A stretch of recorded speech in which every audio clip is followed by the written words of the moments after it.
Hi hello అందరికీ నమస్కారం. Welcome to chit chat with acting guru. ఈరోజు ఒక ఇంట్రెస్టింగ్ టాపిక్తో మీ ముందుకు వచ్చాను.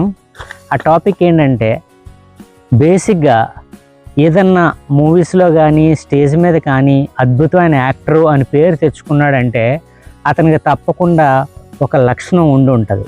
ఆ లక్షణం ఏంటంటే ఇన్వాల్వ్మెంట్. అంటే క్యారెక్టర్లో బాగా ఇన్వాల్వ్ అయ్యే క్వాలిటీ అతనికి ఉంది అని అర్థం చేసుకోవాలి.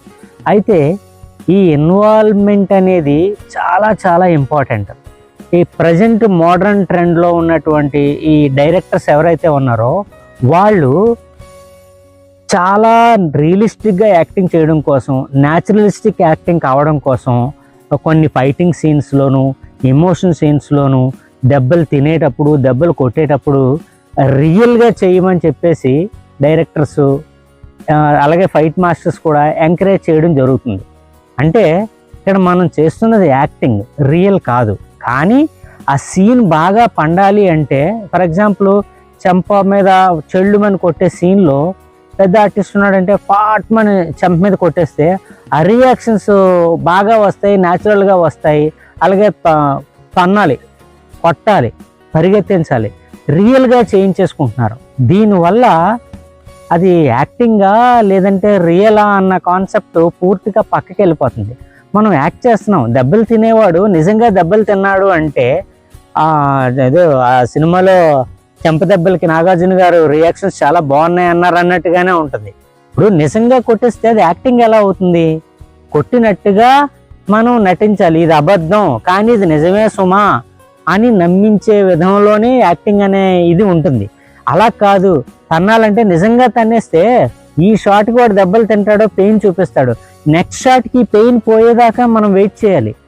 ఆర్టిస్ట్కి అంత కష్టాలు ఇవ్వడం అవసరమా? ఇలాగ స్టేజ్ మీదే కాదు, సోకాల్డ్ మన తెలుగు ఫిల్మ్ ఇండస్ట్రీలో పెద్ద పేరు తెచ్చుకున్న ఆర్టిస్టులు చాలామంది కూడా నిజంగా కొట్టడానికి, నిజంగా దెబ్బలు తినడానికే ఎక్కువ ఇంట్రెస్ట్ చూపిస్తున్నారు. నా ఉద్దేశం ప్రకారంగా అది కరెక్ట్ కాదు. యాక్టింగ్లో ఏదైనా సరే నువ్వు యాక్ట్ చేయాలి అంటే దెబ్బ తగిలినట్టుగా, దెబ్బ తిన్నట్టుగా, కోపం వచ్చినట్టుగా, ఆనందంగా ఉన్నట్టుగా మనం అది అభినయించాలి, నటించాలి. ఆర్టిస్ట్కి ఇన్వాల్వ్మెంటు, ఫోకస్ అనేది చాలా ముఖ్యం, ఎవరైనా ఒప్పుకోవాలి. కానీ ఓవర్ ఇన్వాల్వ్మెంట్ అవ్వటం అనేది నటన అంటే నటనలాగే ఉండాలి. అంతేగాని ఓవర్ ఇన్వాల్వ్మెంట్తో హైలీ రియలిస్టిక్ అప్రోచ్ కోసం శరీరాన్ని శిక్షించకూడదు కదా.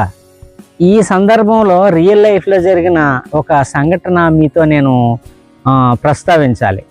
నేను థియేటర్ ఆర్ట్స్ ఆంధ్ర యూనివర్సిటీలో చదువుకునే రోజుల్లో ఈ ఇన్వాల్వ్మెంట్ అనే టాపిక్ వచ్చినప్పుడు మా సారు ఒక గ్రేట్ యాక్టర్ గురించి, అంటే స్టేజ్ యాక్టర్ గురించి ఎక్కువ ప్రస్తావిస్తూ ఉండేవారు. ఆయన పేరు మందులు గారు అన్నమాట. ఆయన ఎంత గొప్ప నటుడు అంటే ఏ పరిషత్ నాటకాల్లో పోటీలకు వెళ్ళినా బెస్ట్ యాక్టర్ అవార్డు రావాల్సింది ఆయనకే.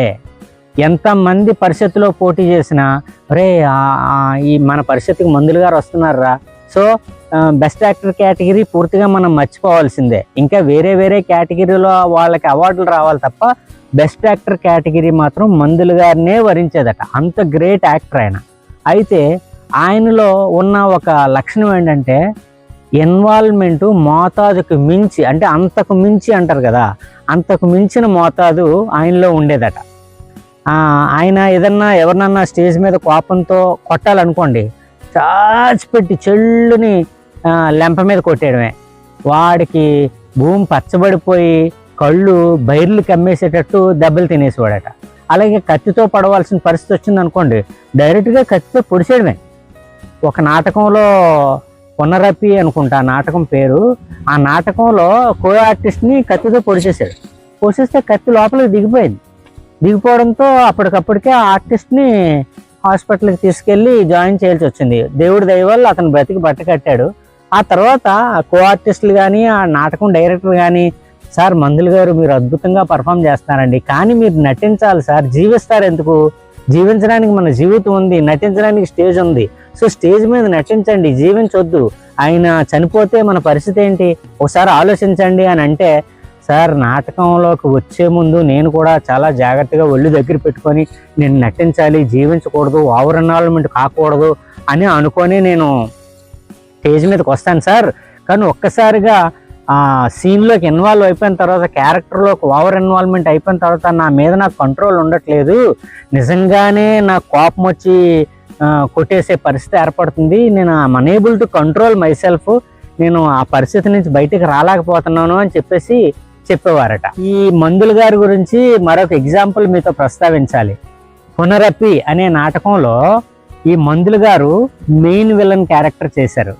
అలాగే ఒక విలేకరి క్యారెక్టర్ ఒకటి, రౌడీ క్యారెక్టర్ ఒకటి ఉన్నది. అది రౌడీ క్యారెక్టర్ నా సీనియర్ ఒక ఆయన విజయ రాఘవన్ అని వైజాగ్లో ఉంటారు, ఆయన చేసేవారట. తర్వాత విలేకరి క్యారెక్టర్ వేరే ఆయన చేశారు. అయితే ఈ పర్ఫామ్ చేయడానికి ముందు కత్తితో పొడవడం ఇది చాలా కామన్గా దెబ్బలు తగలడం అలవాటు అయిపోయింది కదా ఆర్టిస్టులకి. ఆ విలేకరి పాత్రధారి మందుల గారితో చెప్పారట, సార్ ఈసారి పొరపాటున నాకు మీ కత్తి వల్ల గాయం అయిందంటే మీరు పెద్దవాళ్ళన్న రెస్పెక్ట్ కూడా ఇవ్వను, ఏం చేస్తానో నాకే తెలియదు, దానికి పర్యవసానం మీరే బాధ్యులు, నేను బాధ్యులు కాదని వార్నింగ్ ఇచ్చాడట. లేదు బాబు ఈసారి తప్పకుండా కత్తితో పొడిచేటప్పుడు కత్తి వెనక తీసి వేలుతోనే నీ బొడ్డులో పొడుస్తాను, అంతే తప్ప కత్తి నీ శరీరానికి గాయం కాకుండా చూసుకుంటాను, దట్ ఈస్ మై రెస్పాన్సిబిలిటీ అని ప్రామిస్ చేశారట. సరే యాజ్ యూజువల్గా ప్రోగ్రామ్ స్టార్ట్ అయింది. ఆ విలేకర్ పాత్రధారి వచ్చాడు. పాత్రధారి వచ్చిన తర్వాత కోపంలో కత్తి పట్టుకొని ఎందుకైనా మంచిదని నాటకానికి ముందే ఆ కత్తిని బ్లంట్ చేశారు. సూది మొన ఉంటుంది కదా, ఆ మొనని బాగా బండగా చేసేసి బ్లంట్ చేసేసారు అనమాట. సో ఈ కోపంలో వీడెళ్ళి మందుల గారు వెళ్ళి అతని బొడ్డులో పొడిచి మొత్తం ఆ బొడ్లో పట్టుకొని కత్తి మొనతో పడి తిప్పేస్తుంటే పాపం ఆ విలేకరి పాత్రధారి నొప్పితో విలవిలలాడిపోయాడట. ఇతని క్యారెక్టర్లో ఇన్వాల్వ్ అయిపోయాడు. అతని మీద అతని కంట్రోల్ లేదు. ఏం చేస్తాడు? ఇదొక సందర్భం అయితే, ఇక విజయరాఘవన్ అతను రౌడీ, నాకు ఇప్పుడే అతను కావాలని చెప్పేసి ఇలా ఫిల్ట్ పట్టుకుంటాడు అనమాట. బ్యాడ్ లక్ అంటే మా సీనియర్ విజయరాఘవన్ గారికి వెనక ఈ ఛాతి మీద రోమం వెంట్రుకలు చాలా ఎక్కువ ఉంటాయి.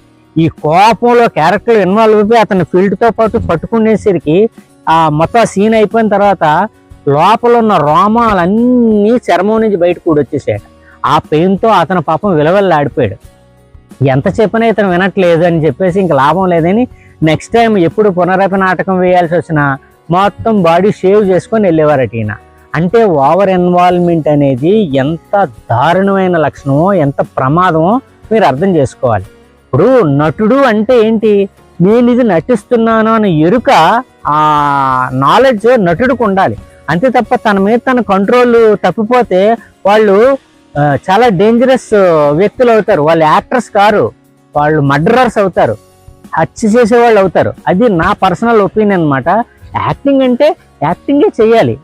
సో అలాంటి వాళ్ళు నాటకంలో తర్వాత యాక్టింగ్ చేయడానికి పనికిరారు. మేబీ ఏ రియలిస్టిక్ షోలోనో చేయడానికి పనికొస్తారు తప్ప ఫీట్స్ చేయడానికి పనికొస్తారేమో కానీ నటించడానికి మాత్రం వాళ్ళు అర్హులు కాదు. ఇది నా పర్సనల్ ఒపీనియన్. సో బేసిక్గా ఇన్వాల్వ్మెంట్ అవుతున్నట్టుగా ఉండాలి తప్ప కంప్లీట్ ఇన్వాల్వ్ అయిపోకూడదు. ఇన్వాల్వ్ అయిపోతే మా జీవితానికి నటనకి తేడా ఎక్కడుంది?